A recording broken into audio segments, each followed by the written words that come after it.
जय श्री कृष्ण मित्रों।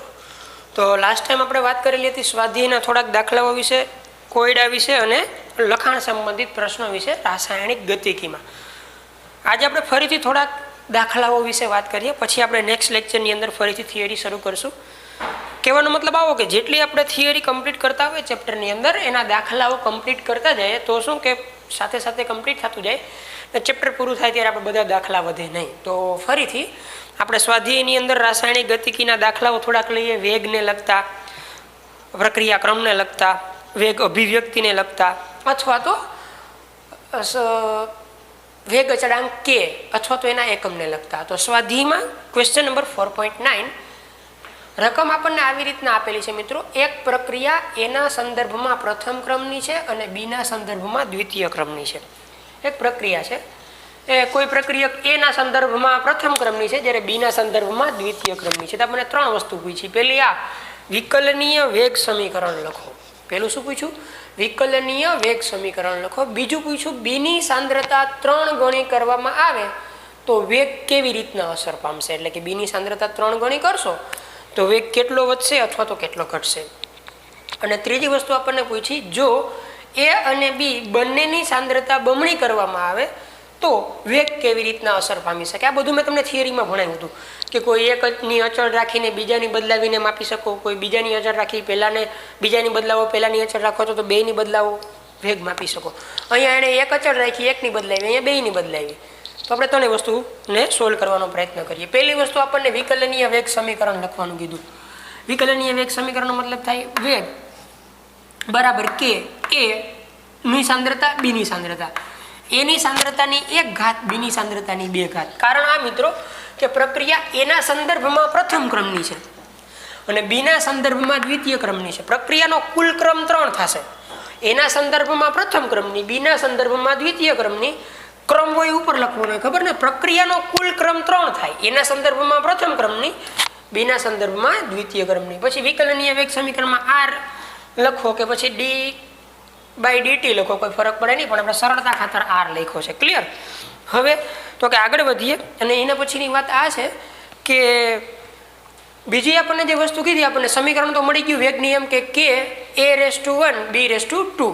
હવે આપણે શું કરશું તો કે વેગ આપણે બીની સાંદ્રતા 3 ગણીને મેળવશું કે એ કેટલો થશે। તો હું એને વેગ બરાબર આરની જગ્યાએ આર ડેશ કહું। હવે કે નો કે, એ નો એ, બીની જગ્યાએ 3b અને એનો સ્ક્વેર એઝ ઇટ ઇઝ, કારણ કે 1 લખો ન લખો કોઈ ફરક પડે નહીં। આવું મેં એટલા માટે કર્યું મિત્રો કે બીની સાંદ્રતા 3 ગણી કરવાની હતી। બીની સાંદ્રતા કેટલા ગણી કરવાની હતી? 3 ગણી। તો 3b મૂકી દીધું। હવે શું તો કે 3 નો વર્ગ કેટલો થાય? 9। તો કે આર ડેશ બરાબર કે તો એઝ ઇટ ઇઝ 3 નો વર્ગ 9 મેં આગળ લઈ લીધો, એ અને બી નો સ્ક્વેર। હવે પ્રક્રિયાનો વેગ કેટલા ગણો થયો એ જાણવું હોય તો આપણને ખબર જ છે કે આપણે શું કરશું, એનું રેશિયો લેશું, આર ડેશ બાય આર કરશું। તો આર ડેશની જગ્યાએ આ બધું આવશે, આટલું આરની જગ્યાએ આ આવશે, બેનો રેશિયો લેશો તો જવાબ કેટલો રહેશે? 9। તો હવે શું તો કે નવો વેગ આર ડેશ બરાબર 9 ટાઈમ્સ આર થાય, કારણ કે આરનો ધક્કો મારી એટલે આ બાજુ આવે। તો એનો મતલબ એવો છે કે જે નવો વેગ બનશે મિત્રો સાંદ્રતા બીની 3 ગણી કર્યા પછી એ પ્રક્રિયા વેગ કેટલા ગણો થશે? 9 ગણો વધશે, કારણ કે પહેલા હતો એને 9 થી ગુણીએ ત્યારે એ મળશે એટલે 9 ગણો વધશે। કદાચ તમને આ વસ્તુ સમજાઈ ગઈ હશે। ક્લિયર? ત્રીજી વાત, જ્યારે એ અને બી બંનેની સાંદ્રતા બમણી કરવામાં આવે ત્યારે શું થાય? હવે જો બંનેની બમણી કરશો એટલે હું વેગને આર ડબલ ડેશ એવું નામ આપું, તો એને 2a કરવું પડશે અને બીને 2b કરવું પડશે। ઘાત તો એઝ ઇટ ઇઝ, આની 1 આની 2। હવે આનો મતલબ શું થયો તો કે એ તો 2 નો 2 જ રહેવાનો છે। 2 નો વર્ગ કેટલો થાય? 4। 4 2 ટોટલ કેટલા થયા? 8। મતલબ કે બધા આંકડાનો જવાબ 8 થાય, કે એઝ ઇટ ઇઝ આ બધીનું 8, એનો એ, બીની સાંદ્રતાનો સ્ક્વેર। હવે હું R double dash by R કરીશ એટલે કે ઇન્ટુ 8 એની સાંદ્રતા બીની સાંદ્રતાનો સ્ક્વેર બાય કે એની સાંદ્રતા બીની સાંદ્રતાનો સ્ક્વેર બરાબર 8 જવાબ આવશે, કારણ કે બીજું બધું ઉડી જાય। તો એના ઉપરથી શું ખબર પડી તો કે R double dash is equal to 8 time R, એટલે કે નવો જે હવે વેગ બન્યો બીજા કિસ્સામાં એ મૂળ વેગ કરતાં 8 ગણો વધશે। એ મૂળ વેગ કરતાં કેટલા ગણો વધશે મિત્રો?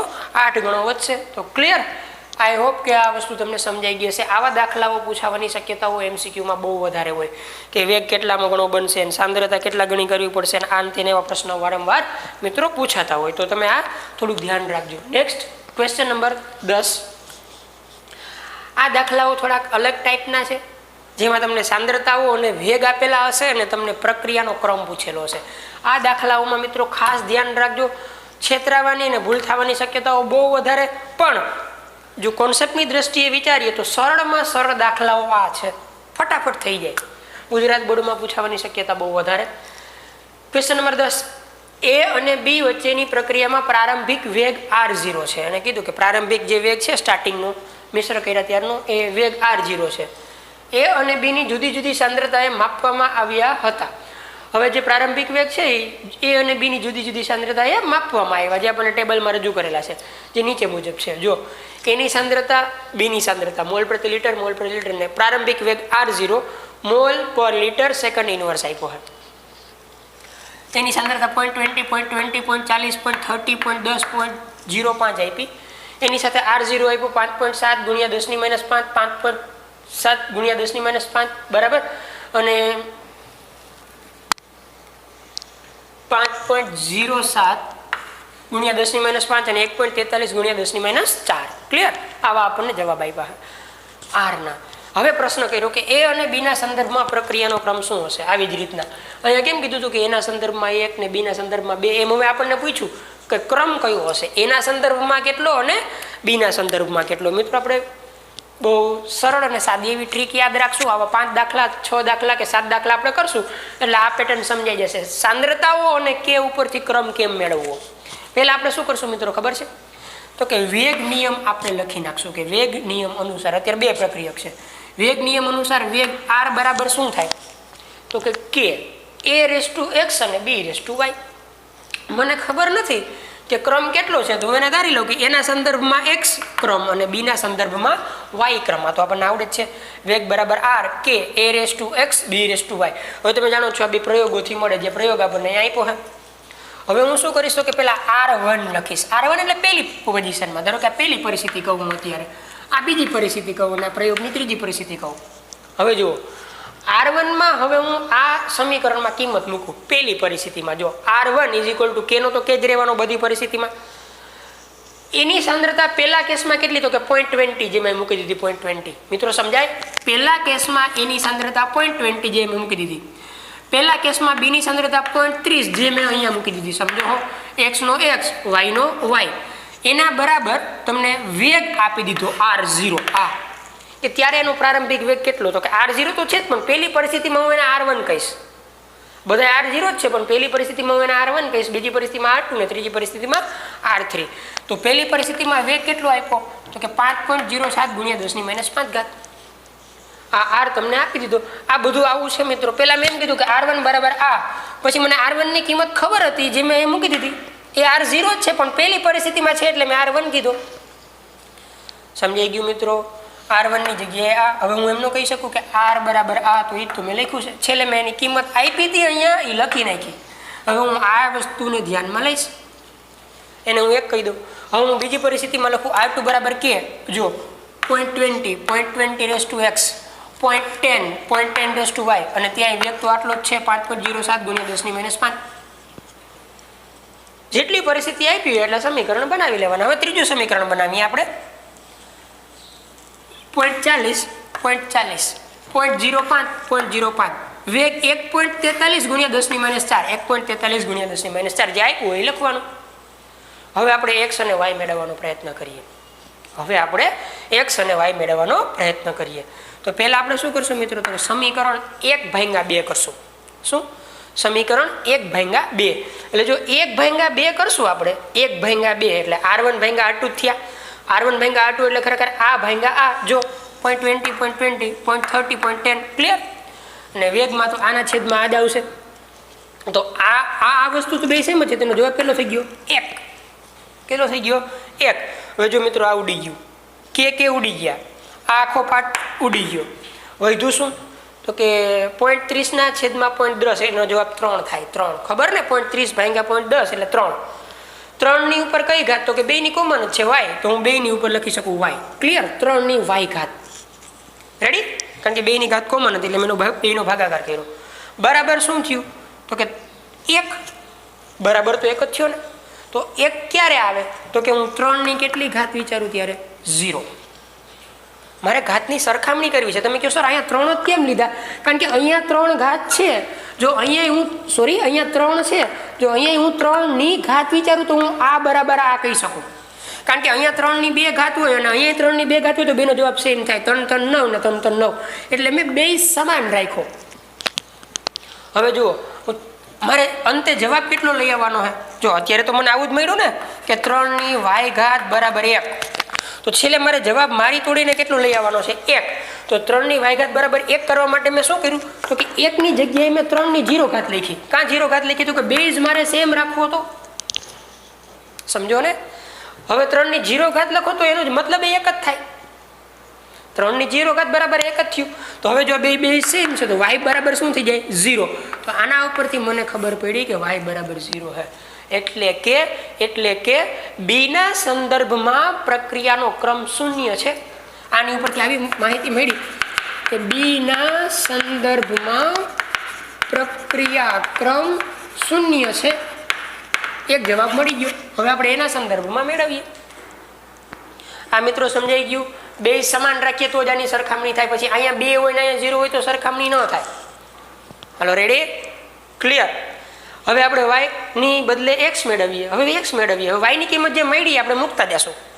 હવે આપણે શું કરશું? તો કે સમીકરણ 2/3 r2/r3 2ની જગ્યાએ 0.20 x k 0.10 હવે મેં y ની જગ્યાએ 0 મૂકી દીધું. કાં મૂકી દીધું? તો કે 0 મળી ગયો મને y બરાબર, તો મેં મૂકી દીધો 0. અહીંયા 0 0.40 ને 0.10. ક્લિયર? તો સોરી 0.05 ક્લિયર? અને એના r મૂક્યા. r2 નો r આ, r3 નો r આ. રેડી? છેલ્લે આપણે જો આનો તો કોઈ મતલબ જ નથી રહેતો, કારણ કે કોઈની 0 ઘાત એટલે 1, એટલે આ તો ડાયરેક્ટ ગયા.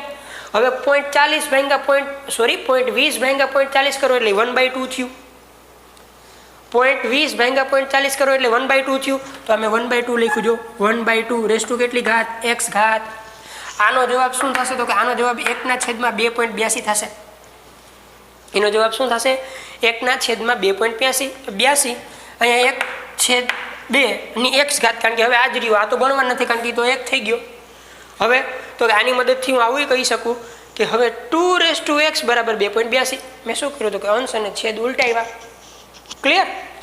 કારણ કે 1ની ઉપર કોઈ પણ ઘાત, આનો મતલબ આવો હતો ખરેખર કે 2x 1x, પણ 1ની કોઈ પણ ઘાત હોય એનો કોઈ અર્થ રહેતો નથી. એટલે 2x = 8.22 અહીંયાથી મને મળ્યું. ઉલટાવ્યા. બરાબર? આમ કર્યું. આનો મતલબ 1x 2x બરાબર 1/282 થાય. હવે આપણે ઉલટાવી નાખ્યા તો 2x 1x = 2.82/1. હવે આ લખો કે ન લખો કોઈ ફરક પડે નહીં. એટલે આપણને 2x = 2.82 મળ્યા. હવે x કેમ મેળવવો? તો કે આપણે વાત કરી હતી બંને બાજુ શું લગાડવાનો? લોગ. હવે બંને બાજુ લોગ લગાડશો એટલે શું થશે? તો કે હવે બંને બાજુ લોગ લગાડશો એટલે આવું થશે મિત્રો, કે બંને બાજુ લોગ લગાડશો એટલે આવું થશે.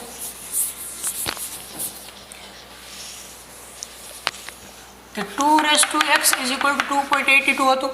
એમાં બે બાજુ લોગ લગાડ્યો તો શું થયું? log 2x = log 2.82 થયું. હવે લોગનો નિયમ છે ઘાતની ઘાત આગળ આવે એટલે x = log 2 x * log 2. Ready? હવે x log 2 એટલે 0.3010. આ બધી કિંમત તમે જાણો જ છો. પછી તમારે log 2.82 ની કિંમત લેવાની. કેવી રીતની એ કિંમત લેશો? તો કે 28 નું 2 માં અને મીન ડિફરન્સ 0 માં. મેં શીખવાડ્યું છે 28 નું 2 માં અને મીન ડિફરન્સ 0 માં. જે કાંઈ જવાબ આવે એ 0 પોઈન્ટ કરીને મૂકી દેવાનો, કારણ કે પોઈન્ટ પહેલા એક આંકડો છે એટલે આપણે એમાં કેરેક્ટરિસ્ટિક એડ કરવાની થશે નહીં. રેડી? એટલે પોઈન્ટ પછી જે જવાબ આવે એ મૂકી દેવાનો. એનું મલ્ટિપ્લિકેશન કે જે કાંઈ થતું હશે એ તમે કરશો એટલે છેલ્લે તમને આ 0 પોઈન્ટ સમથિંગ આવશે. છેલ્લે તમને x બરાબર મળશે મિત્રો 1.4957. ક્લિયર? 1.4957. એ નજીક કોની હશે? તો કે 1.5. હવે લોગની કેલ્ક્યુલેશન કેવી રીતના કરવી મિત્રો એ મેં તમને શીખવાડ્યું છે. દાખલો કેમ થાય એ આપણે સમજતા શીખી ગયા. કેમ થાય? તો કે જે 3 પરિસ્થિતિ આપી હતી એને મેં r ના સમીકરણમાં મૂકી દીધી. મને x અને y ખબર નહોતી તો મેં એક્સ અને વાય જ રાખ્યા. પછી આ બેનો ભાગાકાર કર્યો તો મને વાય મળી ગયો, જે મેં આ ભાગાકાર કરતી વખતે મૂકી દીધું ઓલરેડી, કારણ કે મળી ગયો તો મૂકી જ દેવાનો હોય. હવે મને શું મળી ગયું? એક્સ. તો હું કહીશ કે એના સંદર્ભમાં પ્રક્રિયા ક્રમ 1.5 છે. ડોટ. બીના સંદર્ભમાં 0, એકના સંદર્ભમાં 1.5. હવે લોગની કેલ્ક્યુલેશન મિત્રો તમે શીખી લેજો. ક્લિયર? નહીંતર ફરીથી આપણે જ્યારે ક્લાસરૂમની અંદર મળશું ત્યારે વાત કરશું. પણ આઈ હોપ કે તમને આવડતી હશે. એક્સ બરાબર 1.5 મળ્યો, મતલબ એવો થયો કે એના સંદર્ભમાં 1.5માં ક્રમની, બીના સંદર્ભમાં 0 ક્રમની. પ્રક્રિયાનો કુલ ક્રમ નથી પૂછ્યો, પણ પૂછ્યો હોય તો શું થાય? 0 + 1.5 બરાબર 1.5, કારણ કે એક્સ પ્લસ વાય. આ એના સંદર્ભમાં 0, સોરી બીના સંદર્ભમાં 0, એના સંદર્ભમાં 1.5, કુલ ક્રમ તો કે 1.5, 0 + 1.5. ક્લિયર? તો આપણે આ પેટર્નના દાખલા પૂછાય તો આપણે આવી રીતના મિત્રો ગણી શકીએ. તો મિત્રો સ્વાધ્યાયની અંદર આપણે હવે આગળ વાત કરીએ. ક્વેશ્ચન નંબર 4.11 સેમ પેટર્નનો દાખલો છે. 2a + b gives c + d પ્રક્રિયાના ગતિકીય અભ્યાસ દરમિયાન નીચેના પરિણામો મળ્યા. એટલે કે પ્રયોગ કર્યો ને આમાં પરિણામ મળ્યા. સમીકરણ આપણને આપી દીધું. 4 પ્રયોગોના પરિણામ આપણને આપ્યા. પ્રયોગ 1, 2, 3 અને 4. એમાં એની સાંદ્રતા મોલ પ્રતિ લિટરમાં આપી, બીની સાંદ્રતા દરેક પ્રયોગમાં આપી મોલ પ્રતિ લિટરમાં, અને ડીની બનાવટનો પ્રારંભિક વેગ મોલ પ્રતિ લિટર મિનિટ ઇન્વર્સમાં આપ્યો. હવે મિત્રો ડીની બનાવટનો પ્રારંભિક વેગ કે પ્રક્રિયાનો વેગ કે કાંઈ ફરક ન પડે, કારણ કે આ સમીકરણ ઉપરથી જો હું વેગ લખું ને પ્રક્રિયા વેગ ડીના સંદર્ભમાં, તો એ +d/dt જ થાય. એટલે આ વેગ એ પ્રક્રિયા વેગ જ છે. ડીની બનાવટનો વેગ એ પ્રક્રિયા વેગ જ છે. એને ખાલી ટૂંકમાં શબ્દ બદલાયો. એમ પ્રક્રિયા વેગની જગ્યાએ શું લખ્યું? ડીની બનાવટનો પ્રારંભિક વેગ, કારણ કે આગળ તો કાંઈ છે જ નહીં, એટલે કંઈ ફરક પડશે નહીં. સીની બનાવટનો વેગ કીધું હોય તો યાદ થાત, અહીંયા dc/dt થાય, કારણ કે આગળ કાંઈ કોફિશિયન્ટ છે નહીં. પ્રક્રિયાનો વેગ નિયમ અને વેગ અચળાંક નક્કી કરો. આના ઉપરથી આપણે વેગ નિયમ બનાવવાનો છે કે વેગ બરાબર કે a⁴x b⁴y. એમાં x અને y કયા છે? સેમ પેટર્ન, x અને y મેળવવાના છે, અને મળી જાય પછી એના ઉપરથી આપણે k નું મૂલ્ય મેળવવાનું છે. એ તો મળી જ જાય, કારણ કે x અને y મળી જાય એટલે k મળી જાય. ક્લિયર? Same pattern. પ્રયોગ 1માં 0.1, 0.1 અને 6.0 × 10⁻³ 0.3, 0.2, 7.2 × 10⁻², 0.3, 0.4, 2.88 × 10⁻1, 0.4, 0.1 અને 2.40 × 10⁻². મને એક વાત યાદ આવે છે મિત્રો, આગળના દાખલામાં જે પ્રયોગમાં 5.7 ગુણ્યા હતું એમાં ભૂલ છે. બેમાં 5.07 જ છે. ટેક્સ્ટ બુકમાં 5.7 આપ્યું નહીં, 5.07 જ છે, એટલે કન્ફ્યુઝ ન થતા. બેમાં 5.07 જ છે. રેડી? આગળના દાખલાની વાત કરું તો શું કરશું? તો કે આપણે પહેલાં વેગનું સમીકરણ બનાવી લઈએ. r બરાબર કે a⁴x ને b⁴y. હવે a⁴2 ને b⁴1 નહીં લખતા, કારણ કે એ સહગુણકો ઘાતાંક હોય એવું જરૂરી નથી હોતું. એ તો પ્રયોગોથી ખબર પડશે કે સહગુણક ઘાતાંક છે કે નહીં. એ હોઈ પણ શકે અને ન પણ હોઈ શકે. એટલે મેં અહીંયા xy લખ્યું, નહીં કે 2, 1. હા, વેગમાં તમે લખી શકો 1/, ધારો કે હું એની સાપેક્ષમાં લખતો હોઉં તો -dA/dt અને /2 લખી શકાય, કારણ કે વેગમાં તો લખવું જ પડશે, પણ ક્રમમાં નહીં લખાય, સમીકરણમાં નહીં લખાય. બરાબર? હા, હું આમ કહેવા માંગુ કે હું જો આમ લખું ને કે પ્રક્રિયા વેગ -1/2 dA/dt, આ તો મારે લખવું જ પડે, કારણ કે તો મેં વેગ લખ્યો હોય. આ હું સમીકરણ લખવા માંગુ છું. ક્લિયર? કોઈ એવી રીતના કન્ફ્યુઝ ન થતા. ત્યાં સહગુણક ગણવાનો હોય, પાછો અહીંયા ભૂલી ન જતા, અહીંયા ન ગણવાનો હોય. મતલબ કે ગણવાનો ન એટલે આપણને ખબર નથી x અને y હોય, પ્રયોગોથી મળે, આ પ્રયોગથી મળશે. સેમ થિંગ પહેલાં r1માં આપણે બધી કિંમત મૂકી દઈએ પહેલી પરિસ્થિતિમાં, પછી બીજી પરિસ્થિતિમાં, પછી ત્રીજીમાં, પછી ચોથીમાં. અહીંયા ટેબલ આમ છે મિત્રો, ઓલું ટેબલ આમ હતું. ક્લિયર? r1 બરાબર, એટલે કે જેલો વેગ આપ્યો એ અહીંયા આપ્યો છે 6.0, જેવોમાં આપણે પાછળ લખતા હતા આપણે આગળ લખીએ એટલે તમને ડાયરેક્ટ ખબર પડી જાય કે આના બરાબર આ બરાબર શું? તો કે k એની સાંદ્રતાની x ઘાત, બીની સાંદ્રતાની 1 ઘાત, 0.1, 0.1, 0.1, અને 6.0, 6.0. અને આપણે 1 કહી દઈએ. બીજી પરિસ્થિતિ 0.3, 0.2, 7.2 × 10⁻². બરાબર? ત્રીજી પરિસ્થિતિ 0.3, 0.4, 2.88 × 10⁻1. રેડી? xy તો બધેમાં આવશે.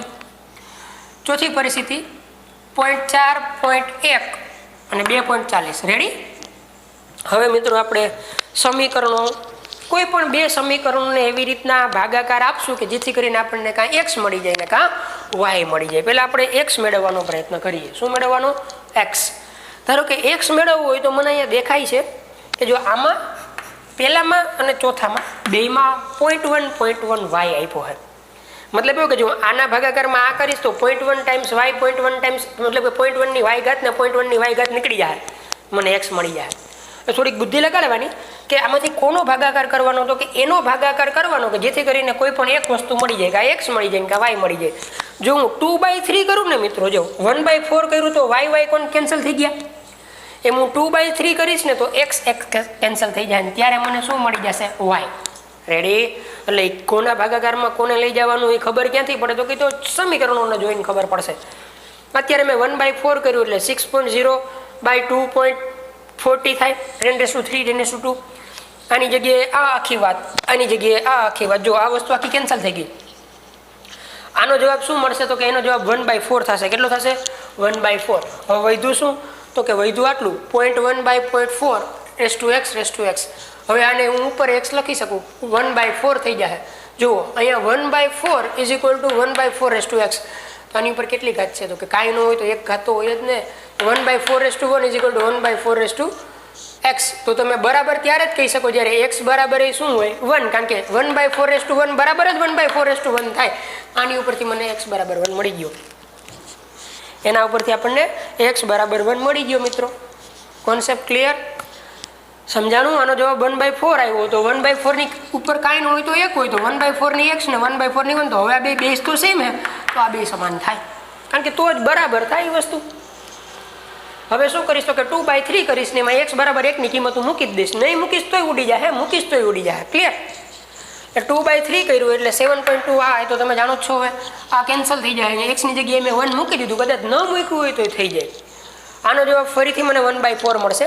બચ્યું શું તો કે 0.2y 0.4y એટલે આ 1/2y થયું. આનો જવાબ 1/2y થયું, કારણ કે બેની ઉપર ઘાત હોય તો એક કોમન મૂકી શકાય.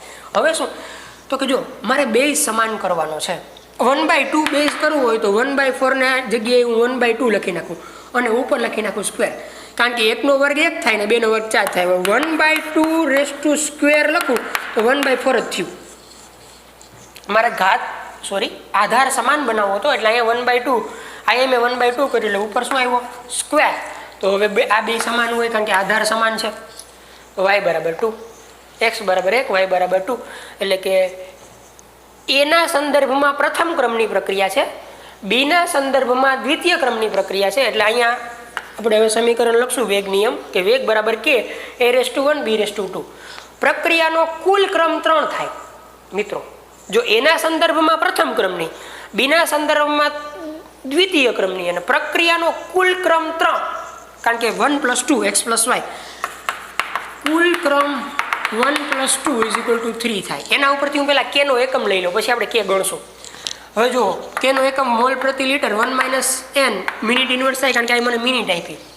તો 1 - 3 એટલે -2 એટલે મોલ પર લિટર (-2) મિનિટ ઇન્વર્સ. હવે સરળતા ખાતર તમને જે સમીકરણ સરળ લાગતું હોય એ સમીકરણમાં x y ની કિંમત મૂકી દો એટલે તમને k મળી જાય. ધારો કે તમારે અહીંયા x y ની કિંમત મૂકવી હોય તોય તમને k મળી જાય, અહીંયા મૂકવી હોય તો મળી જાય. અત્યારે મેં બીજા સમીકરણમાં મૂકી છે. હવે k ના મૂલ્ય માટે સમીકરણ 2 માં મૂલ્ય મૂકતા વેગ બરાબર શું થાય? k બરાબર શું થાય? હવે તો કે વેગના છેદમાં આ વેગ 2 માટેનો આ છેદમાં 0.3 ની 1 ને 0.2 ની 1, કારણ કે x અને y મેં મૂકી દીધા.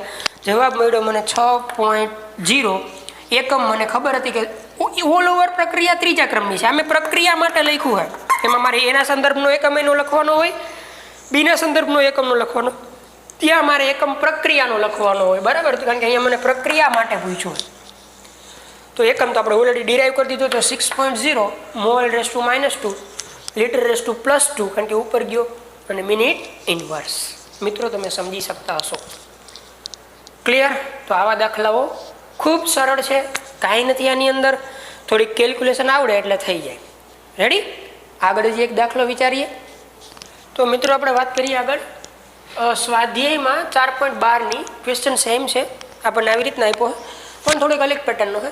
એ અને બી વચ્ચેની પ્રક્રિયા એના સંદર્ભમાં પ્રથમ ક્રમની છે અને બીના સંદર્ભમાં શૂન્ય ક્રમની છે. ચોખવટ કરી દીધી. હવે અહીંયા એક્સ અને વાય આપી દીધા. એના સંદર્ભમાં પ્રથમ ક્રમની એટલે એક્સ બરાબર 1 અને બીના સંદર્ભમાં શૂન્ય ક્રમની એટલે વાય બરાબર 0. નીચેના કોષ્ટકમાં ખાલી જગ્યાની પૂર્તિ કરો. નીચેના કોષ્ટકમાં જ્યાં 1, 2 અને 3 જગ્યાએ ખાલી જગ્યા દેખાય એની પૂર્તિ કરો. રેડી? બાકી તમને બધા મૂલ્ય આપ્યા જ છે. 1 2 3 4 ચાર પ્રયોગ આપ્યા. એની સાંદ્રતા આપી, બીની સાંદ્રતા આપી, પ્રારંભિક વેગ આપી દીધો એટલે કોઈ પ્રશ્ન નથી. 0.1, 0.4, 0.1, 0.2, 0.4, 0.2, 2.0 into 10 to minus 2, 4.0 into 10 to minus 2 and 2.0 into 10 to minus 2. Clear? પહેલા આપણે વેગ લખીએ. તો વેગ બરાબર શું થાય? k a⁻1 b⁻0, કારણ કે a⁻x ને b⁻y. બરાબર? તો b⁻0 નો મતલબ કોઈ રહેતો નથી એટલે ખાલી વેગ બરાબર શું થઈ ગયો? k into concentration of a. ક્યાંથી ખબર પડી? તો કે આપણને આપેલું છે આ 1 છે એ ખબર કેમ પડી? એના સંદર્ભમાં પ્રથમ ક્રમની, બીજા સંદર્ભમાં શૂન્ય ક્રમની. આગળ વધીએ. પ્રયોગ 1 ઉપરથી મિત્રો આપણે k મેળવી લઈએ, કારણ કે k મેળવશું ને તો જ આપણને સાંદ્રતા મળશે. જો આ k મેળવી લઈએ તો આપણને સાંદ્રતા મળી જાય વેગની મદદથી. હવે બીની સાંદ્રતાઓનો તો અહીંયા કંઈ અર્થ જ નથી રહેતો, પણ છતાં પણ આપણે મેળવીએ. પ્રયોગ 1 માટે k મેળવવા માટે શું કરવું પડે? તો કે વેગ બરાબર, અત્યારે પ્રયોગ 1 માટે વેગ બરાબર આપણને આપી દીધો 2.0 × 10⁻3. એ વેગ બરાબર કોના બરાબર થાય? k into concentration of a. k into concentration of a. હવે પહેલા પ્રયોગમાં તો મને એનું કોન્સન્ટ્રેશન આપ્યું જ છે. જો એની મદદથી k મળી જાય. k બરાબર શું? તો કે 2.0 મોલ 2.0 × 10⁻2 મોલ પ્રતિ લિટર છેદમાં 0.1 મોલ પ્રતિ લિટર. 0.1 મોલ પ્રતિ લિટર. બરાબર? અને અહીંયા એક મિનિટ ઇનવર્સ આવશે. મિનિટ ઇનવર્સ, મોલ પ્રતિ લિટર, મિનિટ ઇનવર્સ. આ આરનો એકમ મેં લખ્યો છે ઉપર આપ્યો એ, અને આ આપણે એની સાંદ્રતાનો એકમ લખ્યો. જવાબ મળશે મને 0.2 મિનિટ ઇનવર્સ, કારણ કે આ બે કેન્સલ થઈ જાય. 0.2 મિનિટ ઇનવર્સ. ક્લિયર? તો કારણ કે એક જ મળે, કારણ કે એના સંદર્ભમાં પ્રથમ ક્રમની પ્રક્રિયા, પ્રથમ ક્રમની પ્રક્રિયા માટે એકમ આ થાય. રેડી? તો k બરાબર આપણને મળી ગયો કે વેગ ભાંગા સાંદ્રતા. જો આવું કર્યું મેં, r બરાબર k into concentration of a, તો k બરાબર શું? r/a. r આપ્યો, આ આપ્યો, એની સાંદ્રતા લેવાની, બીની નહીં, તો મને k મળી ગયો. રેડી? નેક્સ્ટ. પ્રયોગ 2 ની અંદર હવે આપણે k ની કિંમત મૂકશું એટલે આપણને સાંદ્રતા મળી જાય. જો પ્રયોગ 2 માં આમ થાય, વેગ r બરાબર k into concentration of a. હવે એમાં જુઓ k આપણે ગોતી લીધો, કારણ કે હવે તો બધા માટે સેમ જ રહેવાનો. r આપણને આપી દીધો, જો આ, તો આપણને એની સાંદ્રતા મળી જાય. તો વેગ બરાબર 4.0, કારણ કે હવે બીજી પરિસ્થિતિ વાળો મારે મૂકવો પડે. આ 4.0 × 10⁻2 મોલ પ્રતિ લિટર મિનિટ ઇનવર્સ જે આપ્યો એ એકમ મેં લખી નાખ્યો is equal two k a⁻1. Ready? હવે શું કરવાનું? તો હવે કાંઈ નહીં કરવાનું. એની સાંદ્રતા બરાબર શું? હા, પછી k બરાબર જે મળ્યો ને મેં લખ્યો 0.2 × a, k ની કિંમત મૂકી દીધી. હવે આ બરાબર શું થાય? એની સાંદ્રતા બરાબર r/k.